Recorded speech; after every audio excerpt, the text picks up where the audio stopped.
fundado por el profesor Gabriel García Franco y la maestra Viridiana Reyes Mendoza.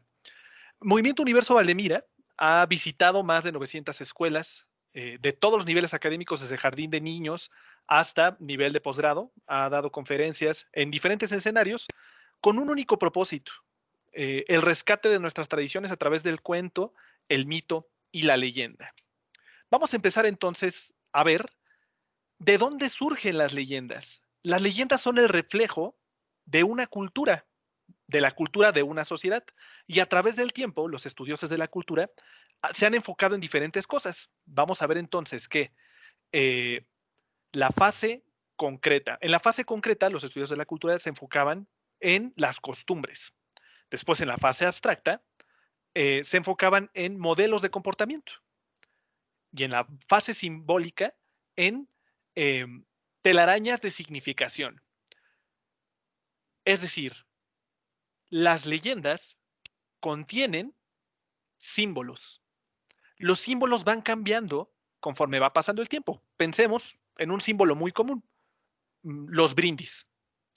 Hoy en día podemos brindar por muchos motivos: por un cumpleaños, en una cita, por un logro, para recordar a alguien con mucho cariño, ¿no? Brindo por tal persona. Sin embargo, antes el símbolo de brindar era precisamente eso: un símbolo de confianza, en donde dos personas chocaban sus envases, sus vasos, para que se mezclara el contenido y asegurarse de que no tuviera veneno. Como podemos ver, los símbolos van evolucionando y van cambiando conforme pasa el tiempo. Vamos a ver entonces que las leyendas surgen de la cultura, pero ya vimos que las leyendas contienen símbolos, pero bueno, ¿qué es una leyenda? Bueno, existen diferentes definiciones. La mayoría, bueno, apuntan a que son relatos que contienen hechos, ya sea reales o ficticios, pero que marcan un enlace, un puente entre eventos del pasado y eventos del presente, del diario acontecer. Lo cual, fíjese qué interesante, genera una noción social de un origen común. Una noción social de un origen en común. No, creo que subestimamos el impacto que las leyendas tienen en nuestra vida diaria. Por ejemplo, en México, en el inventario cultural de patrimonio inmaterial, solo se contemplan 6 leyendas. Ustedes se pueden meter a la página de internet, solo se contemplan 6 leyendas del estado de Nayarit. Cuando todos nosotros sabemos como mexicanos que, bueno, México, cuando se trata de leyendas, se pinta solo. Y es muy triste que solo se contemple esta cantidad de leyendas en un país tan impactado por las leyendas, de tal suerte que pensemos en nuestro lábaro patrio, en nuestra bandera, que por cierto, considerada la bandera más bonita del mundo. El símbolo que ostenta nuestra bandera se origina a través de una leyenda. Y hablando del impacto de las leyendas, déjenme contarles una breve historia. El vaquero Gil. El vaquero Gil era un pastorcito de vacas que pues iba caminando en la sierra y se manifiesta ante él una aparición. Esta aparición le pide que transmita un mensaje, pero nadie le cree, de tal suerte que le piden pruebas. Y como prueba, esta aparición le dice lo siguiente: no tengas miedo, soy la Madre de Dios, a través de quien la generación humana alcanzó la redención. Toma tu vaca y vete, ponla con las demás. De esa vaca habrá muchas otras en recuerdo a esa aparición que se te apareció a ti, aquí.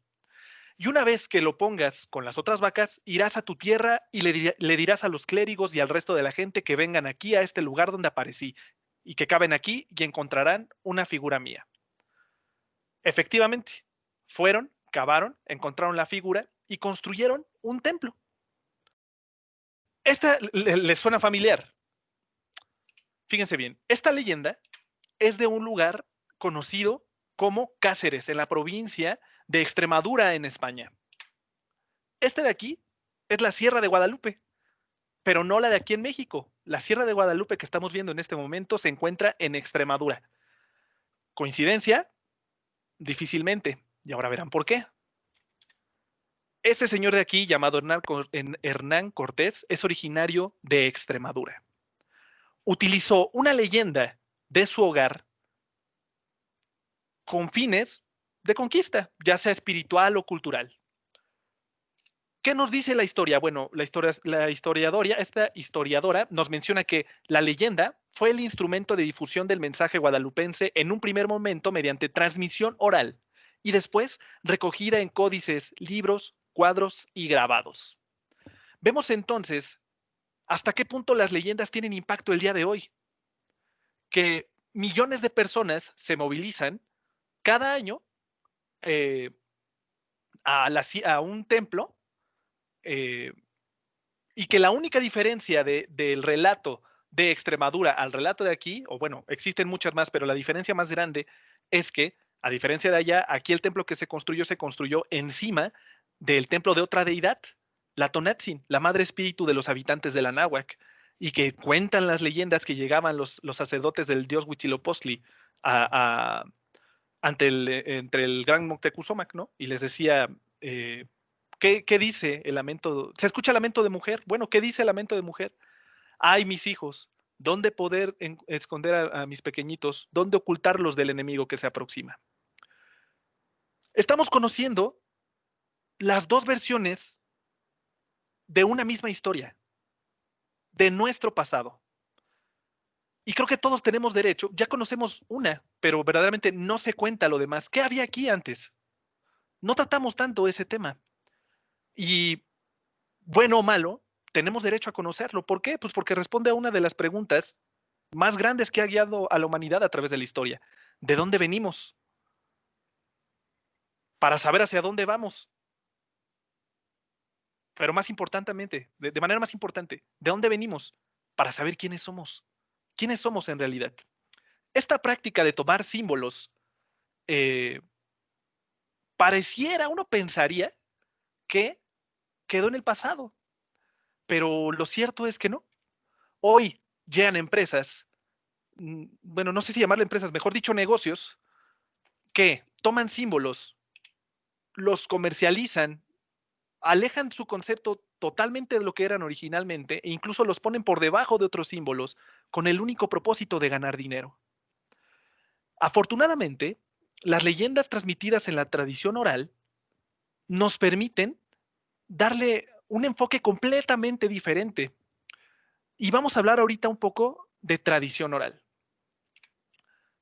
¿Qué es la tradición oral? Es la transmisión de conocimientos a través de la palabra hablada. Es el uso de la palabra. En muchas sociedades el cultivo de las tradiciones orales es una ocupación muy especializada y la comunidad tiene en gran estima a sus intérpretes profesionales que considera guardianes de la memoria colectiva. Aquí la UNESCO nos habla de los profesionales de la tradición oral, pero ¿quiénes son los que verdaderamente permiten que sobreviva la tradición oral? Nosotros. Nosotros cuando llegamos a una reunión y empezamos a platicar, oye, fíjate que mi papá me platicó que vio unas bolas de lumbre en un cerro, oye, ¿no? ¿Te conoces la historia de La Llorona? Y de repente empezamos a platicar y cada quien empieza a decir su historia y entonces nos conocemos y nos reconocemos porque estamos hablando de lo que nos da origen, de lo que nos da forma, de parte de nuestra historia. Alrededor del mundo existe la figura de aquel que cuenta historias. Por ejemplo, esta pintura que vemos aquí es una pintura alemana que se llama así precisamente, el cuentacuentos. Todos en nuestra familia tenemos a alguien que, o si no en nuestra familia, en nuestro círculo de amigos, que nos cuenta historias. Y nos gusta sentirnos envueltos en ese misticismo. Y como dice en la semblanza de esta conferencia, todo hombre tiene derecho a recordar o a vivir esa sensación de misticismo que ocurre cuando alguien te cuenta una historia alrededor de la lumbre y te permite conocerte y reconocerte para, para llegar a tu fuente inagotable de respuestas. Porque esas son las historias, son fuente de respuestas, pero las historias bien pensadas, las historias bien contadas. Una característica fundamental de las leyendas mexicanas, a diferencia de, por ejemplo, y digo, este es más bien una comparativa para que conozcamos, por ejemplo, la diferencia entre misticismo, entre miedo y el terror. Si nosotros llegamos con un niño de Estados Unidos, por ejemplo, expuesto a tantas cosas, y le pedimos que nos cuente una historia de terror, muy probablemente va a recurrir a personajes muy violentos, ¿no? Como Chucky, va a estar decapitando gente. Pero si tú le pides a un niño mexicano que te hable de una historia de miedo, pues muy probablemente te hable de La Llorona, ¿no? Del Charro Negro, que, bueno, intenciones que vienen desde hace mucho tiempo han querido que veamos a La Llorona como algo violento, pero no, la verdad es que su origen es que La Llorona es el espíritu, ¿no? De los mexicanos, ya escuchamos el espíritu guardián de los habitantes de la Náhuac. Esa es la leyenda. De eso habla, nos veamos un poquito, esa es la tradición oral. Ahora bien, la tradición oral tiene un impacto en el ser humano cuando nos cuenta historias. Cuando nos cuentan historias, existe un impacto muy interesante. En Universo Valdemira, tratamos de definir esa sensación que te da cuando te identificas mucho con un personaje, cuando sientes que estás viviendo lo que está viviendo el personaje o que estás sintiendo, que estás oliendo lo que está oliendo el personaje, que estás sintiendo su pisada, que estás viendo en tu mente lo que el personaje está viviendo. Y en una reunión de trabajo, el licenciado Julio César Alcántara Miranda acuñó este término, magnarolismo. Deriva de tres vocablos, magush, de persa, que significa magia, aquello que roza o rebasa lo ordinario, por lo tanto se vuelve extraordinario, o la capacidad que tenemos los seres humanos para cambiar nuestro entorno sin muchas veces saber por qué. Narraré, un vocablo latino que hace referencia al verbo, que está por encima de la palabra. Después tenemos el holismo. El holismo nos dice que todos somos parte de lo mismo, todos somos parte de lo mismo, de un todo, sin dejar de ser nosotros mismos. ¿Cómo es esto? En el ejemplo de una narrativa. Nos empiezan a platicar de alguien que está bebiendo café, un velador. El velador lleva mucho tiempo despierto y ese café lo reconforta. Siente calientito, siente el aroma y cuando lo bebe, siente hasta un dejo de canela en ese café tan rico. Bueno, aquellos que les llegó el aroma de la canela, el calorcito del café, eso es magnarolismo. Si no eres velador, pues ¿cómo sabes lo que experimenta un velador?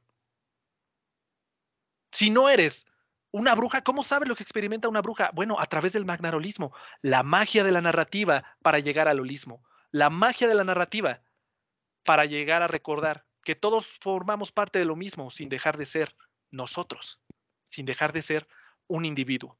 Dentro de este concepto del magnarolismo se desarrolló una técnica, la técnica de la narrativa con el magnarolismo. Y existen niveles de complejidad. Fíjense qué interesante.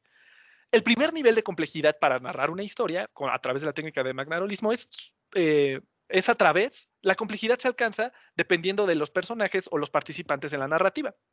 Por ejemplo, en el primer nivel de complejidad, que es, digamos, el más común, simplemente es el narrador contando una historia.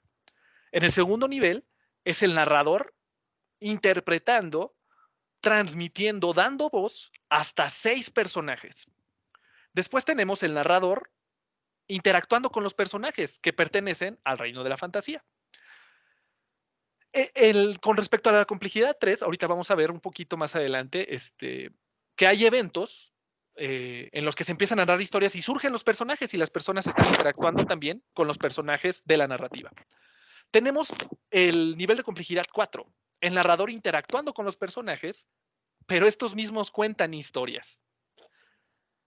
El 5, el narrador interpretando y al mismo tiempo interactuando con los personajes, pero estos a su vez comienzan a narrar. Y la narrativa de complejidad 6 son 2 narradores interpretando a 3 personajes cada uno. Fíjense, imagínense qué interesante, a 2 narradores interactuando, interpretando a 3 personajes cada uno, o un solo narrador interpretando a más de 6 personajes. Esto es la narrativa. Esto es la narrativa, son los niveles de complejidad a través de la técnica del magnarolismo. Pero bueno, quizás sea un poco complicado de entender y quizás un poco tedioso, ¿no? de ver.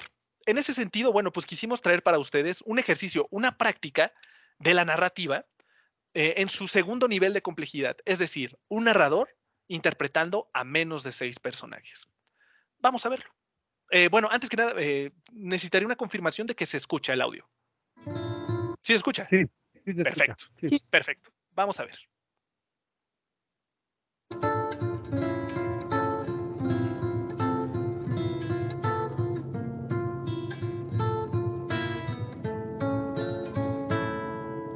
Hoy quiero viajar a ese mundo que tú inventas para mí. Ser feliz si te escucho justo antes de dormir. Hoy serás esas alas que me enseñen a volar. Seguiré tus palabras hasta el sueño conciliar. Ahora sí, Eleazar, platícame. No recibió respuesta. Eleazar simplemente miraba a su esposa. Eleazar, platícame, ¿o no me despertaste nada más para platicarme qué es lo que te estaba pasando? No hubo más preámbulo. Eleazar fue directo al asunto. Fui con los brujos a tapar el aire, Emelia. ¡Ave María Purísima! Emelia repitió el gesto que había hecho Eleazar unos momentos antes, con la mano derecha, a pesar de que ella fuera zurda. Pero no te espantes, Emelia, no te espantes. Aunque yo haya ido, te juro que yo no soy. Yo no soy como esas personas malas. Por las noches, cuando tú estás dormida, yo sin darme cuenta, muy discretamente me levanto y me empiezo a dirigir hacia donde se reúnen los brujos y las brujas. El lacerante frío que es mi amigo me despierta. Y por eso es mi amigo, porque me despierta y parece que quiere evitar que yo den mal los pasos.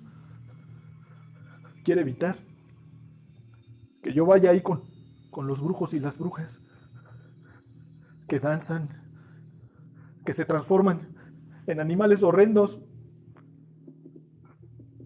que se transforman en bolas de lumbre. Y Diosito lindo me perdone.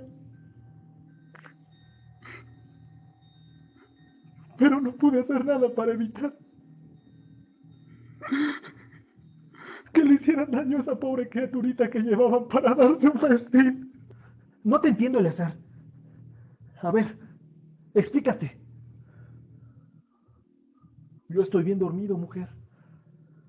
Y empiezo a tener sueños bien feos. Sueños que me dicen que yo formo parte de esas personas, que yo estoy con ellos. Cuando menos me doy cuenta, ya estoy a mitad de camino que lleva hacia el cerro donde se juntan los brujos y las brujas. Como ya te dije, el frío me despierta y yo, pues me regreso. Ayúdame, ayúdame, mujercita buena. ¿Pero por qué yo? Porque tú eres buena. Porque tú y nuestros hijos me aceptaron. Me aceptaron a pesar de mi pasado tan terrible y de tanta tontería que hice. Ustedes me aceptaron. Eleazar estaba llorando como lloran los niños al ser descubiertos. Estaba llorando. ¿Y qué quieres que yo haga, Eleazar? Que me ayudes. Que me ayudes, mujercita buena. Está bien. Te voy a ayudar. Pero antes, anda. Vamos a dormirnos, Eleazar. Que tengo mucho sueño. Pronto amaneció. Ella ya se había levantado y despertó a Eleazar. Eleazar, despiértate, que tienes cosas que contarme, anda. Ya hice un café calientito. Levántate.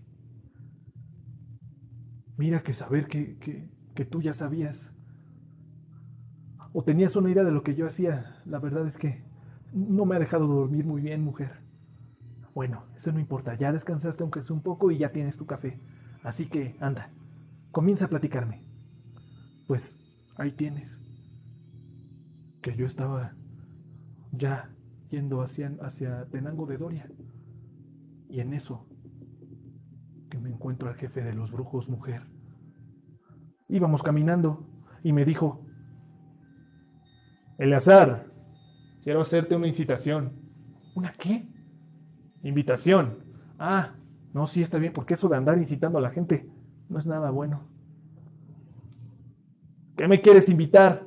Que no sea nada malo, brujo del demonio. Quiero que nos acompañes a tapar el aire. Ave María Purísima. Pensé en voz alta y por lo tanto me escuchó. No te asustes, Eleazar, no te asustes. Nada más irás a ver. Tú no participarás. Y si voy de mirón, yo qué de ganar, brujo del demonio. Tendrás una historia que contarle a tu mujer. Llegó el viernes y yo me curté en la barranca que está cerca de la entrada de la cueva. Y vi que poco a poco fueron llegando hasta que llegó Regino, el jefe de los brujos, y me dijo: Sal de tu escondrijo, Eleazar. Es hora. Si no eres el mismísimo diablo, ¿cómo es que sabes que estoy aquí, brujo del demonio? Anda, camina con los demás, me contestó sin mirarme. Íbamos caminando, calladitos, en silencio. Los brujos, las brujas, su jefe y yo. Y llegamos a la entrada de la cueva donde los brujos y las brujas iban a tapar el aire. Todos comenzaron a moverse sin que nadie diera órdenes. Todos hacían exactamente qué hacer. Sacaron unas palas e hicieron unos hoyos. Y de unas jaulas sacaron a unas gallinitas negras.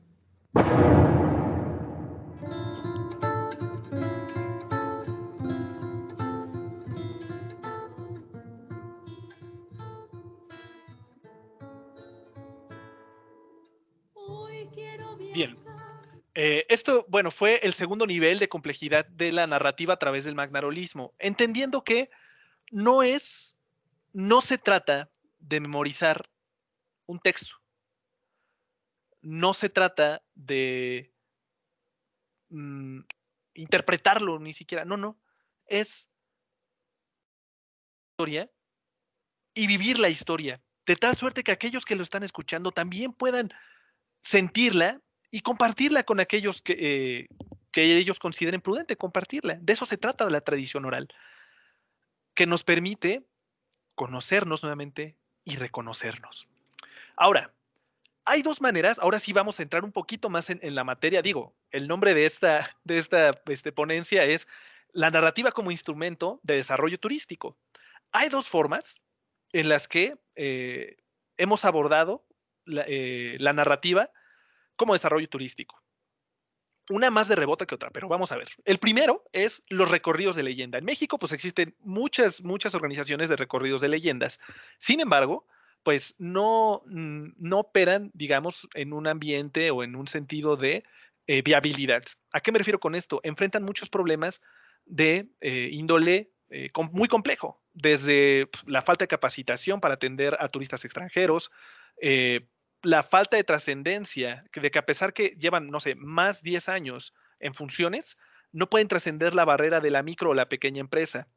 A pesar de llevar más de 10 años, llevan narrando por esos 10 años la misma historia, incluso con el mismo vestuario, y aún así son toda una industria.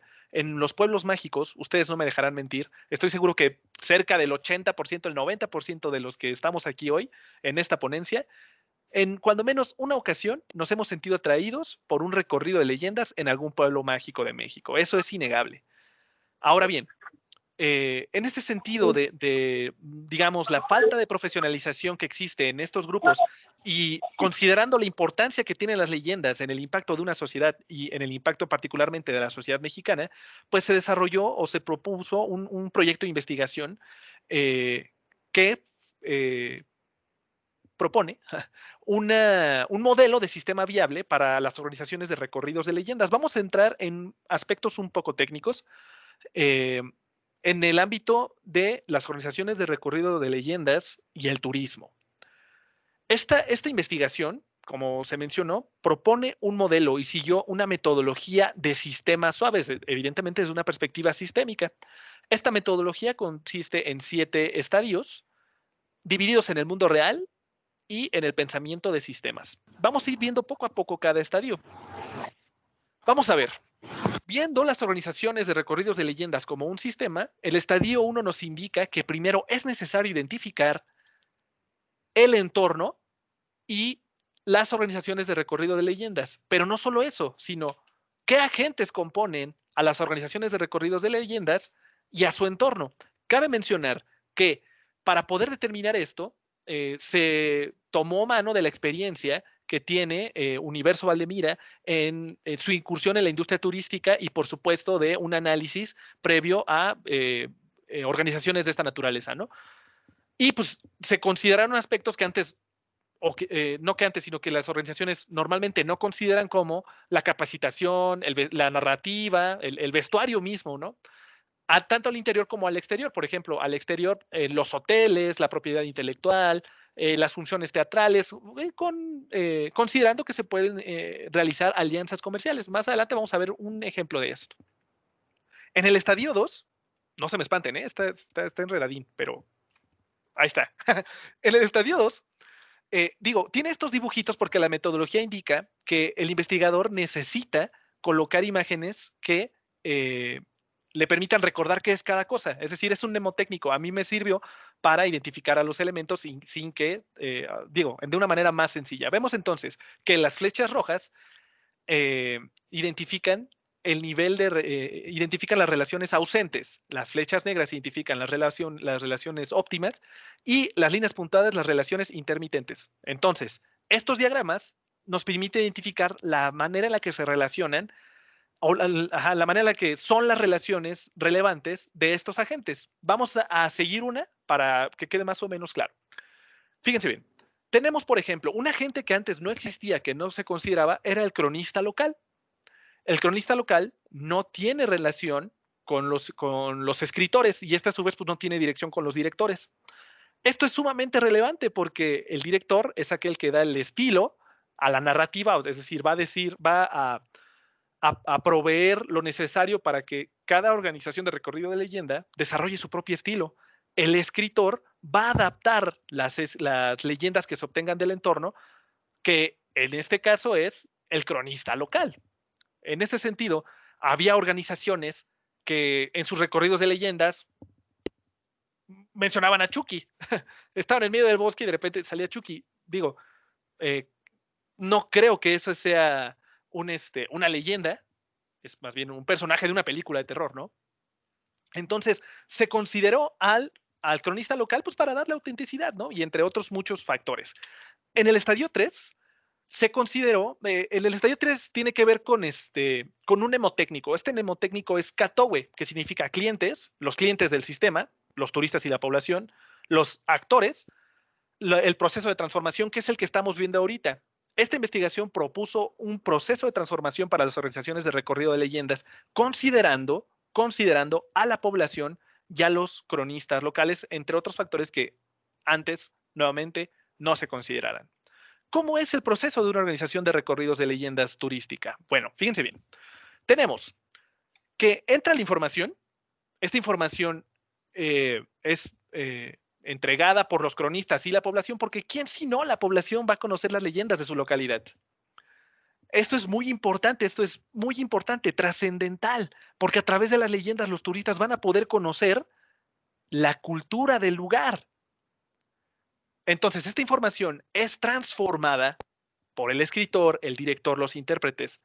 Los intérpretes pues, son los que interpretan a los personajes de la narrativa.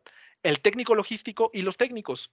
Es decir, si hay que poner luces, efecto de humo, si hay que hacer un análisis del escenario, si por aquí va a pasar una bruja y un arbusto, bueno, pues tener cuidado de que no se le enrede el vestuario, ¿no?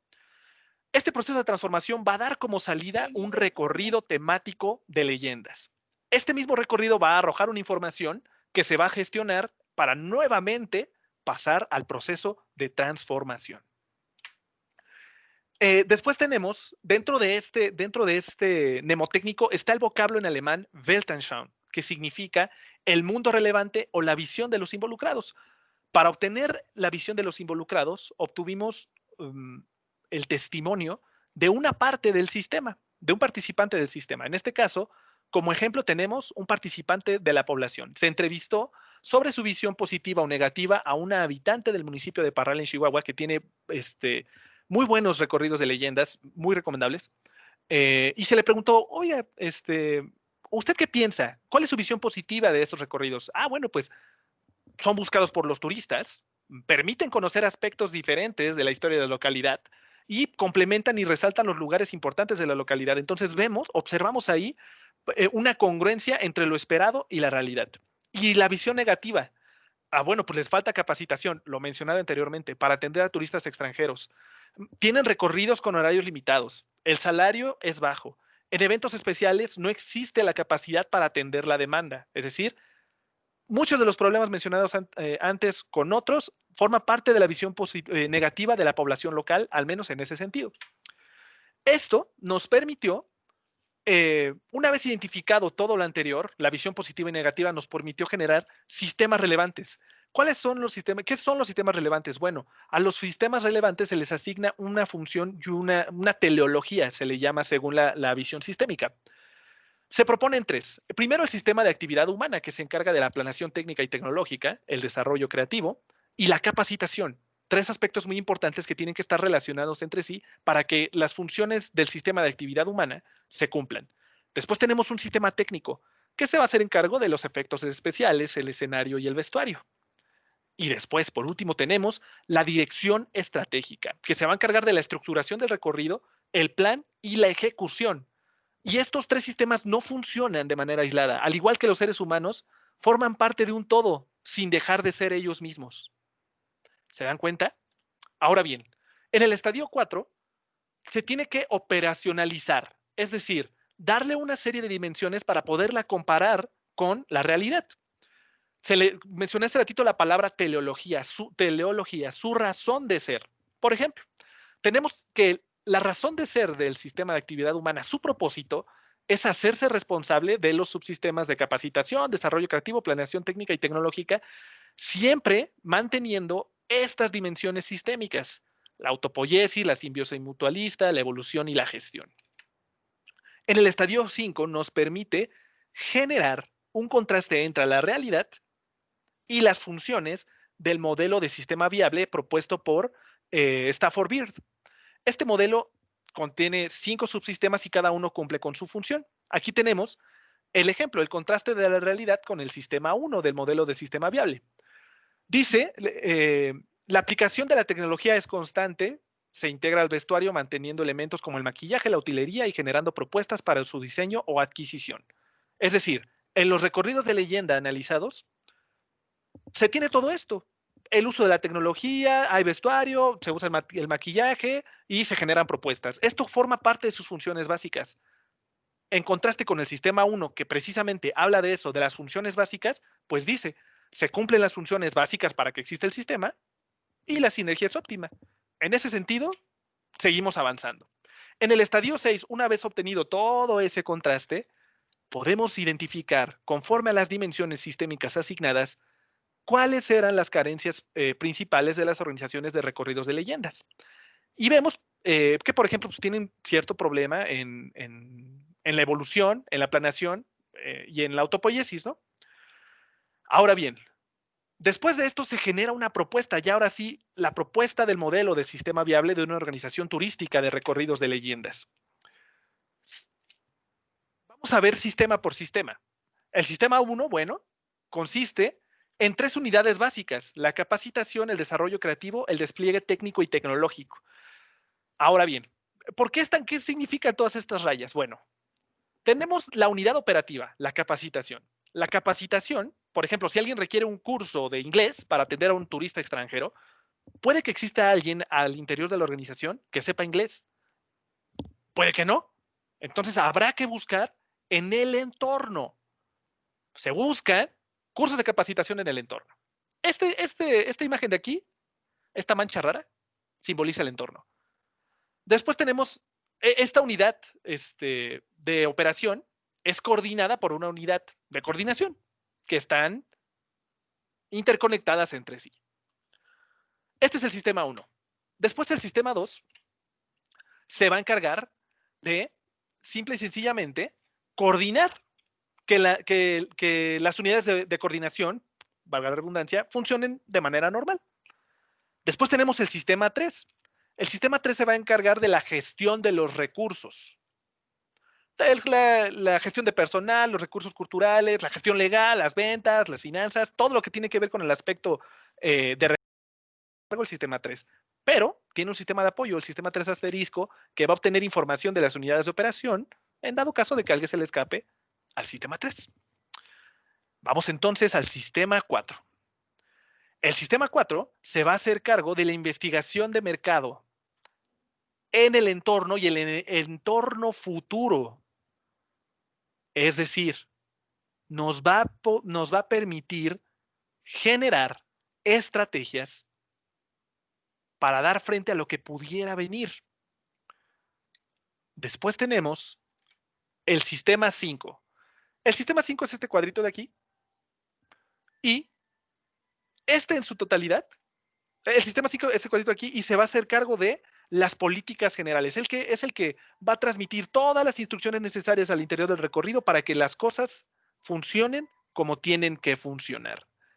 El principio básico de viabilidad es contrarrestar la complejidad que nos ofrece el entorno. En términos teóricos, siguiendo este modelo, las organizaciones de recorridos de leyendas turísticas van a poder contrarrestar las vicisitudes que les ofrezca el entorno. Este modelo fue basado, por supuesto, fue hecho con las herramientas que nos ofrece la ciencia, pero con la experiencia obtenida, ya lo mencioné anterior, pero quisiera hacer un poco de énfasis aquí, con la experiencia obtenida en Movimiento Universo Valdemira, ya que muchas de las prácticas propuestas y muchos de los agentes fueron observados al vivir estas experiencias. Ahora, este es el sistema 5, este cuadrito de aquí arriba. Ahora bien, este es el modelo. Este es el modelo, un modelo de sistema viable de una organización turística de recorridos de leyendas. Ahora bien, como mencioné anteriormente, este modelo permitiría a las organizaciones enfrentar las vicisitudes que el entorno les pudiera ofrecer. ¿Para qué? Pues para profesionalizarse, para darle la importancia que las leyendas tienen en nuestra sociedad, para que haya un exponente, para que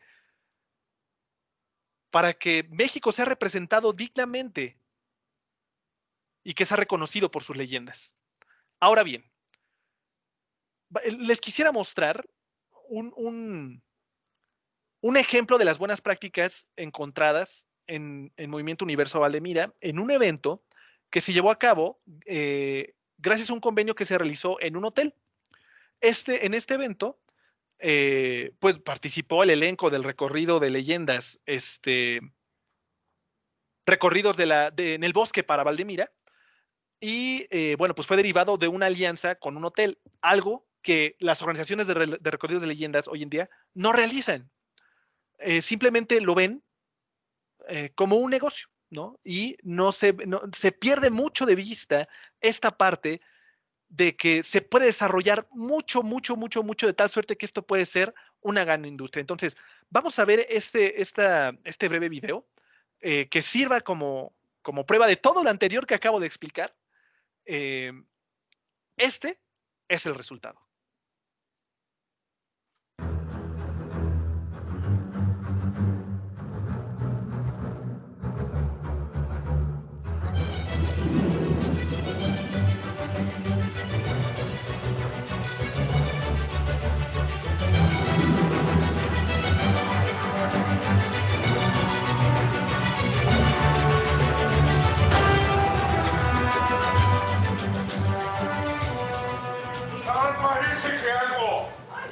O alguien aquí nos ganó el lugar, Fico.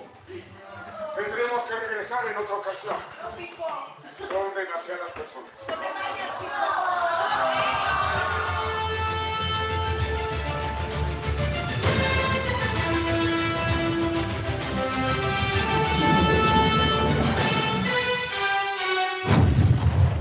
Tengo un presente para usted, don Nacho. ¿Tienes un mí, seguramente querrás una historia. Mejores regalos he recibido en mi vida. Ya que está aquí don Nacho, me gustaría que nos relatara una historia de las que ya sabe, para la gente que necesita. Buscadores de historias. Mi nombre es Ignacio. Y tengo para ustedes una gran historia. Pero antes de ello...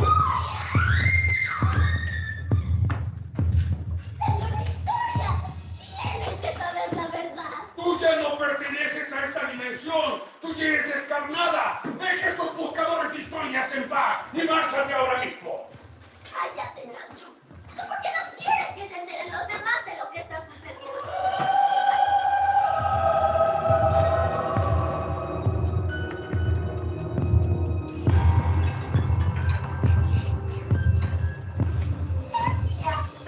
¡La reina de las brujas!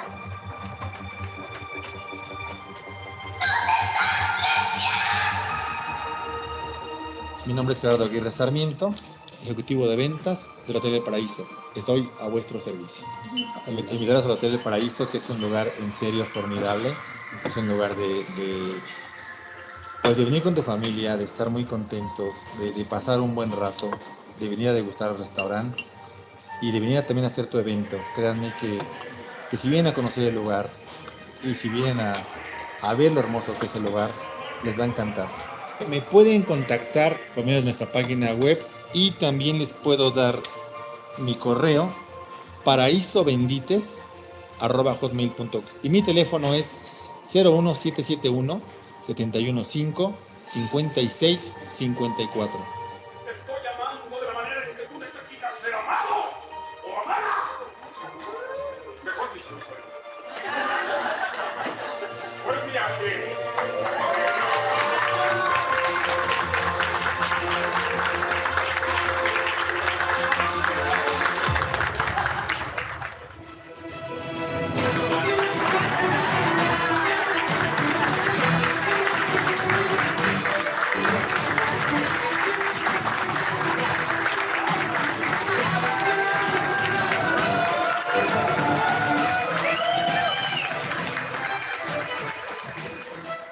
Fabulosa, cada uno de los personajes hizo un trabajo muy interesante y en un momento determinado me envolví en la historia de tal manera que pensé que era real y hasta me asusté en un momento, así que felicidades.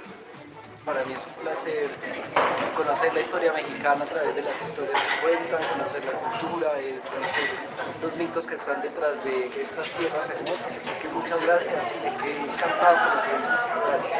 Hola, me gustó mucho. Me parece extraordinario que compartan a través del arte las historias de México. Y ahora me encanta porque hay mucha gente de otros países. Me pareció maravilloso. Excelente. Lo voy a recomendar. Me pareció un recordatorio para todos los pueblos, especialmente nuestros pueblos de América. Preciosa la manera como esta tradición oral se transmite mediante algo, una puesta en escena como esta. Los felicito, muchas gracias. Me pareció maravillosa el contar historias, es recordar, fabuloso, me pareció extraordinario. Muchísimas gracias por este regalo.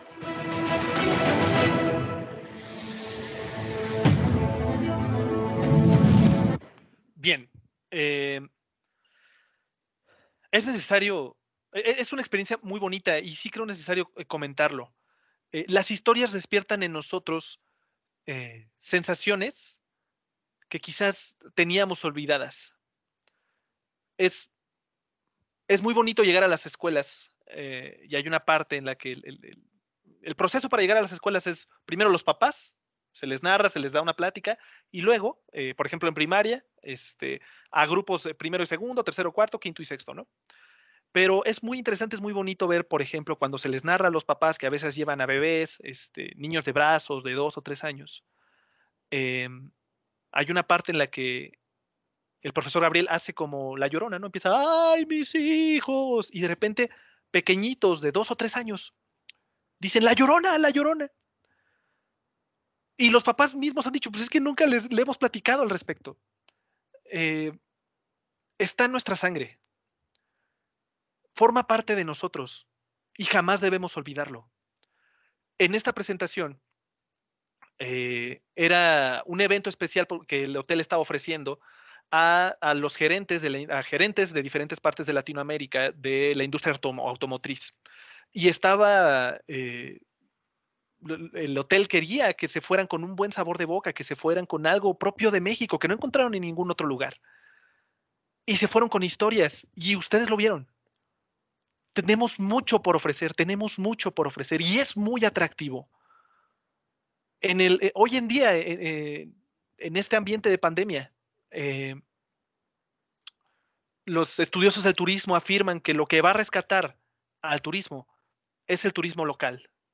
Entonces, el día de mañana, que tengamos más libertad de salir, conozcamos nuestro México. Y no solo conozcamos nuestro México a través de sus historias. Busquemos este tipo de oferta, la oferta cultural, la oferta que nos enriquece, la oferta que nos hace crecer. Tenemos mucho, mucho por ofrecer. Otro de las formas en las que, este fue de rebote, la verdad, pero no deja de ser cierto ni valioso, en conjunto con el gobierno de Ecatepec de Morelos, se comenzó y ya se terminó el programa de Voces de Ecatepec, en el que, bueno, pues se visitaron todos los pueblos de Ecatepec y se les redactó su historia y se realizaron presentaciones. Esto, por supuesto, representa un atractivo turístico local. ¿Por qué? Imaginen ustedes en una de las presentaciones, porque todo el proceso que vieron anterior de los cronistas locales y entrevistar a la población para tener las historias, se llevó a cabo en ese programa, un programa dirigido por la licenciada Violeta González Baragaño. Se entrevistaron, se redactaron las historias, y no solo eso, se unieron las historias de los 9 pueblos. De tal suerte que en una presentación, fue maravilloso, fue fantástico, en la presentación se menciona, ¿no?, el nombre, Pedro Guzmán, ahí en San Andrés de la Cañada, Pedro Guzmán. Al terminar la presentación, fotos con los personajes, no, que sí, estuvo muy padre, no, pues muchas gracias. Y de repente, pues un señor, resultó que él era Pedro Guzmán. El profesor Gabriel estaba encantado porque pues estaba viendo que uno de los personajes, una de las personas de la que le hablaron, estaba ahí. Y él estaba contando su historia. Todos merecemos recordar o sentir esa sensación de misticismo que nos permite acceder a nuestra propia fuente inagotable de respuestas.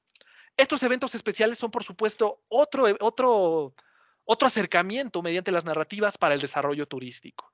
Y ya para terminar, permítanme no solo platicarles, sino también mostrarles el alcance que este programa tuvo aquí en Ecatepec.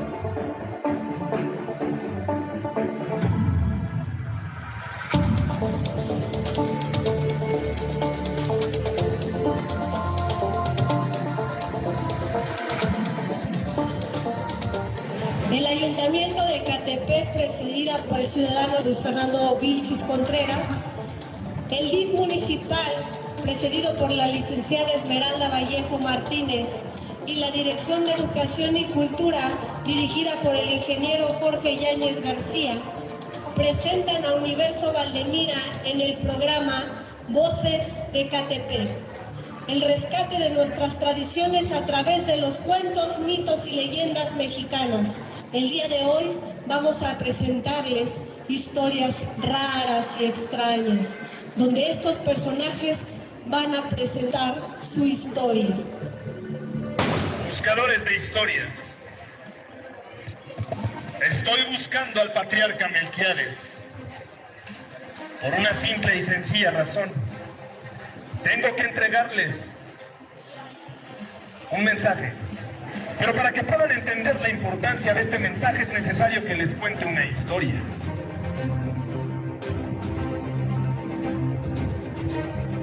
Cuentan los ancestros que sus ancestros les contaban historias alrededor de la lumbre.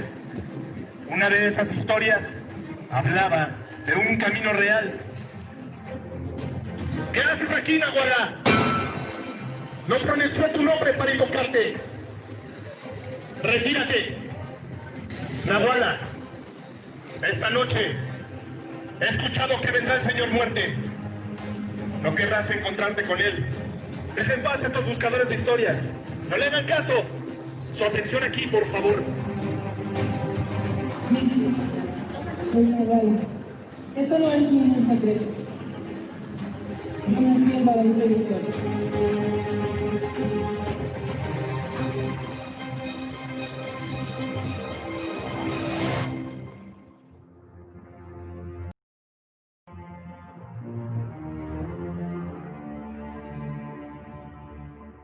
Emergió una figura. Los vigilantes que la vieron habrían dicho a sus nietos que jamás habían visto un rostro tan triste y tan lleno de dolor. Se trataba de un payaso.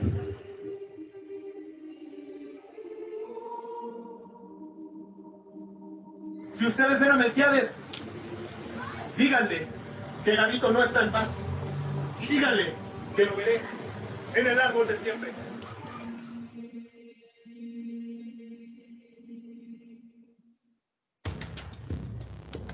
Vamos a dar inicio con la primera historia que se hizo aquí en Ecatepec, que se llama Todos somos Chiconautlán. Esta historia es de Santo Tomás y de Santa María Chiconautlán, pero para esto nosotros tenemos un chamán. Esos hombres sabios que tenían los pueblos antiguos, que si uno iba y pedía un consejo o alguna sanación, este ser podría dárselo. Este sabio se llama Don Nacho y él nos va a contar esta historia. Me da mucho gusto saludarles. Quien de mis labios escuche la historia y quiera contar más, tendrá por obligación que hacerlo como yo se las voy a mostrar y enseñar. Porque de no ser así, iré hasta sus casas para enseñarles a respetar las historias mexicanas. ¿Están de acuerdo? Ya que no lo estén, esas son las reglas.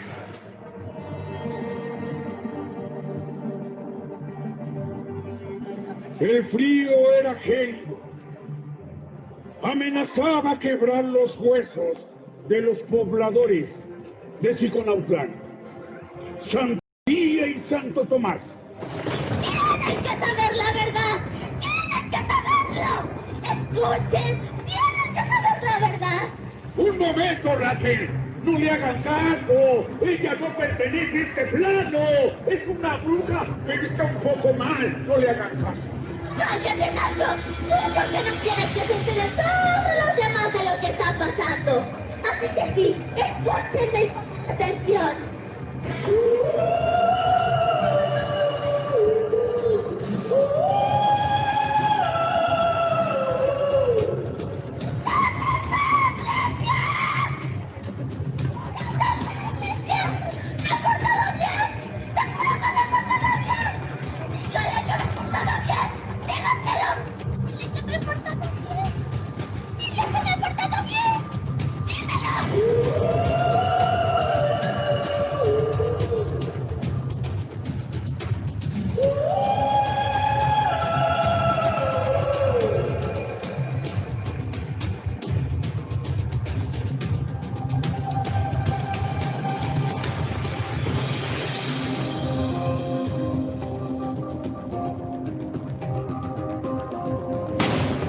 ¿Qué haces ahí? ¡Estoy contando una historia! ¡Estoy platicando! Que dejaste tu rostro en prenda ahí en el infierno y tienes que regresar para recuperarlo.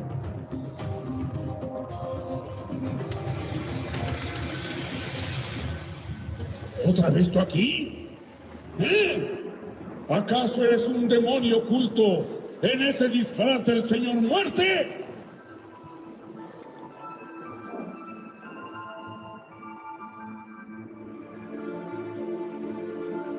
¿Acaso no serás el demonio de la comarca, Pedro Romero de Terreros?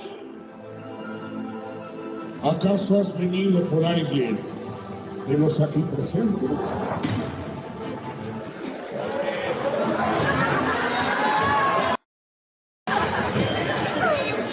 ¡Hoy no! ¡No ha venido por nadie!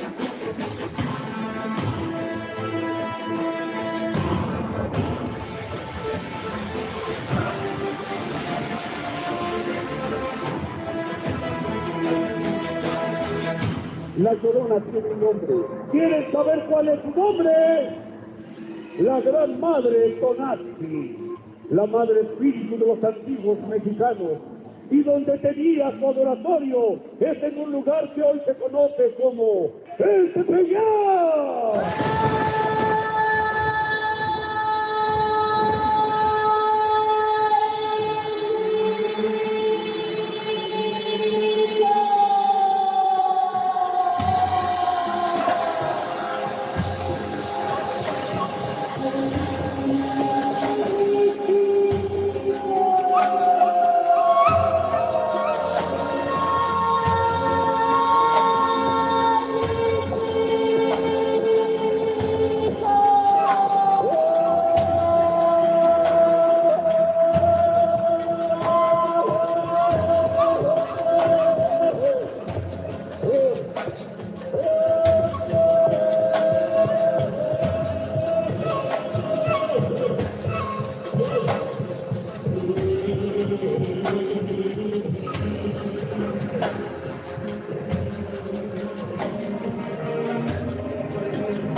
Ecatepense, propiciada por la directora del DIF, la ciudadana Esmeralda Vallejo Martínez.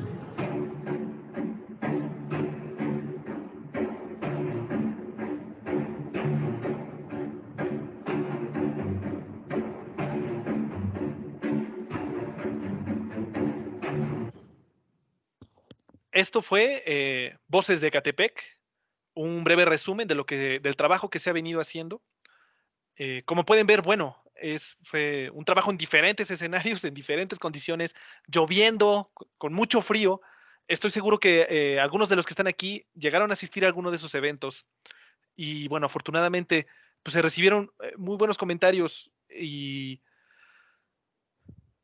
pues personas muy complacidas de lo que escucharon, porque intentamos nosotros dar una ventana, dar un escenario a aquellos aspectos de nuestra cultura que no los tienen.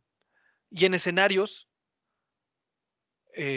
poco comunes, en escenarios en donde a las personas normalmente no nos acercan este tipo de contenido.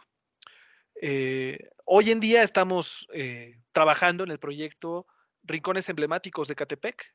El profesor Gabriel Franco está escribiendo, la semana pasada todavía tuvimos una reunión sobre la historia que está escribiendo de el Puente de Fierro, los amantes del Puente de Fierro, teniendo datos muy interesantes. Un adelanto, el Puente de Fierro son 2 puentes, no diré más.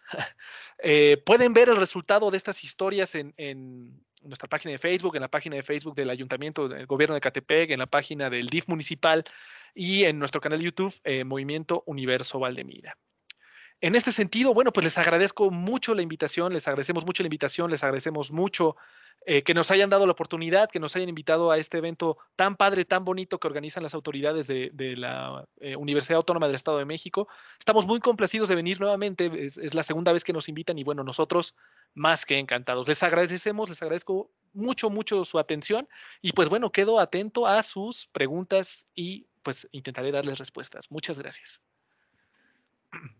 Muchas gracias, maestro Alejandro Amador. ¿Tendríamos tiempo para una ronda de preguntas rápida? Adelante. Si alguien de los presentes quiere hacer alguna pregunta, algún comentario.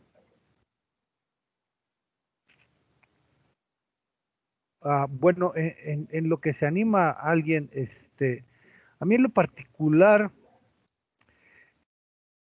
me parece muy interesante lo que manejas en tu plática sobre los símbolos y la importancia de los símbolos. Me da la impresión de que, esa sería mi primera pregunta, ¿por qué en México los símbolos como que no son tan importantes como en otros países? Por ejemplo, Estados Unidos, el símbolo de la bandera la encuentras en todos lados y la gente la ve y todas sus películas aparece la bandera ondeando como símbolo de libertad y aquí en México, a pesar de que nuestra bandera tiene bases de nuestras leyendas, no, me parece que como símbolo no tiene tanta la fuerza como la bandera americana, o sea, no lo veo que lo vivamos así. Y la otra pregunta tiene que ver con lo que están haciendo en Universo. ¿Qué tan difícil es ofrecer, por qué es tan difícil ofrecer una empresa de cultura, ¿no?, de turística, en un municipio, en el municipio más grande a lo mejor de Latinoamérica, en donde prácticamente no tienen competencia? O sea, ¿a qué creen que se deba eso? Muchas gracias, Doc. Bueno, la primera pregunta, ¿por qué no nos sentimos tan arraigados a nuestros propios símbolos? Yo creo que tiene que ver con que no nos han dado la oportunidad de conocernos. Vamos, creo que no ha habido autoridades que defiendan lo que en algún momento nos caracteriza o nos caracterizó. Un ejemplo muy claro de esto es, por ejemplo, y de hecho de esto también hablamos en algunas conferencias, el grillito cantor, ¿no? Cri-cri. Bueno, un exponente al momento de cantar a los niños, tanto así que un empresario norteamericano quiso apropiarse de su contenido, lo logró, lo hizo, y no hubo una autoridad que defendiera a Cricri. Creo que no nos ofrecen o no nos muestran mucho por lo cual nos podamos sentir orgullosos. O sea, a pesar de que hay y mucho, pero preferimos nosotros voltear a ver otros lugares, otros países, otras latitudes, porque creemos que no lo hay aquí. Entonces, yo creo que primeramente sería necesario conocer un poco más de lo que somos, conocernos a nosotros mismos para entonces saber de qué somos capaces. Y entonces sí, reconocer esos símbolos y hacernos propios, ¿no? Hablábamos hace ratito de la cultura y pues de nuestras raíces, ¿no? Creo que tiene todo que ver el hecho de poder, es que, Doc, no puedes amar lo que no conoces. Claro. Entonces, si no conocemos quiénes somos, pues difícilmente nos vamos a sentir arraigados a ellos. Perdón, yo veo la bandera y el símbolo que tiene, a mí me enternece, ¿no? Me gusta mucho. Me hablan de la Tonatzin, la Yona, y son temas que me apasionan mucho, pero porque siento que no podría quererlos y no podría sentirme orgulloso de ellos si no los conociera de la manera en la que los conozco. Entonces creo que en primera instancia, pues creo que sería eso. ¿Y por qué en un sitio en donde no hay competencia? ¿Por qué es complicado desarrollar una empresa turística en donde no hay competencia? Primeramente, y es interesante porque al momento yo de desarrollar este proyecto, el modelo de sistema viable fue tesis en el Poli. Y en un principio yo quería desarrollarlo particularmente en Ecatepec. Y bueno, ahí se encuentra uno con la primera barrera. Bueno, pues es que en Ecatepec no hay nada. Pues por eso mismo que no hay nada, creo que debería haber algo. En ese sentido, Ecatepec está muy estigmatizado por la situación de la violencia, de la delincuencia. Y esto es una propuesta de que hay más en Ecatepec que violencia. Claro. ¿Cuál sería, yo creo, la clave? Porque nos hemos presentado en escenarios muy delicados. La clave es llegar precisamente eso, ofreciendo cultura y mostrando a las personas que hay oportunidad y espacio para todos. Afortunadamente este tipo de proyectos pues permite dar oportunidad a jóvenes, ¿no? Que estén interesados en esto.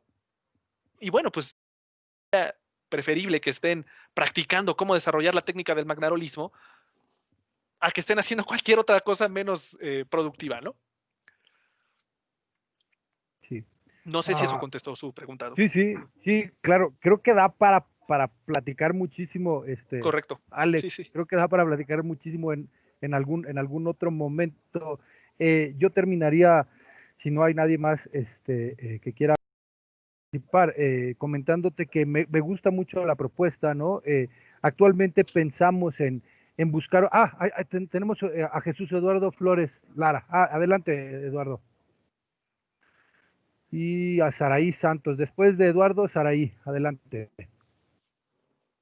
¿Qué tan difícil ha sido para ti o para tu equipo responder, como decías, a esas barreras de, sabes que en Ecatepec no hay nada o en tal lugar no hay nada de dónde extraer algo respetable?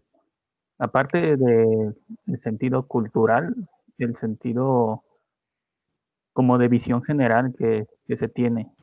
O sea, realmente al verlo si hay un apoyo o te ponen barreras en el camino. Gracias, Lalo. Muy buena pregunta. Creo que las barreras son las mismas, son las propias del trabajo mismo. Es decir, el esfuerzo que hemos tenido que hacer no ha sido más allá del estipulado o del planeado o de lo que estamos dispuestos a hacer. Por supuesto, como en todos lados, de repente llegamos y pues hay ciertas barreras, sobre todo de gente que no pone atención o está intentando, no sé, ahí interrumpir y tal. Pero conforme va llegando el ritmo, conforme va avanzando el evento, conforme va avanzando la narrativa, lo cierto es que las historias forman parte de nosotros y capturan. Incluso es un desafío que el profesor al momento de narrar impone y se impone a sí mismo, que dice, bueno, pongan barreras, levántenlo y esas barreras serán derrumbadas por ustedes mismos, por el interés que despiertan las mismas historias, ¿no? Y bueno, con referencia a la dificultad, al esfuerzo, creo que eso tiene mucho que ver o se pondera mucho con la disposición que uno tiene para lograr sus metas. Entonces, terminas convirtiendo esas barreras en experiencias para mejorar el trabajo que estás realizando. No sé si eso contestó tu pregunta. Sí, muchas gracias. Saraí de los Santos, adelante. Hola, profesor Alejandro, buenas tardes. Hola, ¿qué tal? Mi pregunta, bueno, son dos. Una, ¿cómo rompes con esos mitos y clichés de que hay acerca de la cultura mexicana con respecto, bueno, a las distintas deidades o a aprender a distinguir entre nuestra cultura propia? Digo, porque independientemente de que nos agrada o nos interesaría saber acerca de otras culturas, pues es bien importante, como tú comentabas, el hecho de conocernos, evaluarnos y reconocernos a través de nuestra identidad propia, ¿no? Como mexicanos. Pero ¿cómo haces tú para romper con estos mitos que hay acerca de las creencias, en algunos momentos erróneos, acerca de, la mitología o las tradiciones mexicanas? Y otra, ¿cuál sería la clave que tú utilizas o utilizarías con la juventud para acercarnos a la cultura sin, tomando en cuenta que la cultura no es un museo, no es una galería de arte, sino todo el conjunto de formas, tradiciones y usos. ¿Qué es la clave para entrar con este público adolescente y cómo convencer a los padres? Muchas gracias, maestra. Bueno, con referente a las tradiciones o a los clichés, a los estereotipos, pues yo creo que no hay nada más fuerte, más contundente que la verdad misma. Para pues se hace una investigación muy profunda, tanto a través de entrevistas como de consulta de documentos de diferente tipo. Entonces, creo que eso ya no deja espacio para decir, vamos, es un hecho. Entonces, se puede discutir sobre el hecho, pero no se puede cambiar el hecho, ¿no? Creo que no hay instrumento más fuerte para romper un estereotipo que la verdad y la completa honestidad. Con respecto a los jóvenes, yo creo que una de las claves más importantes es tratarlos con respeto. ¿A qué me refiero? No tratarlos como si fueran unos niños, no tratarlos como, no tratarlos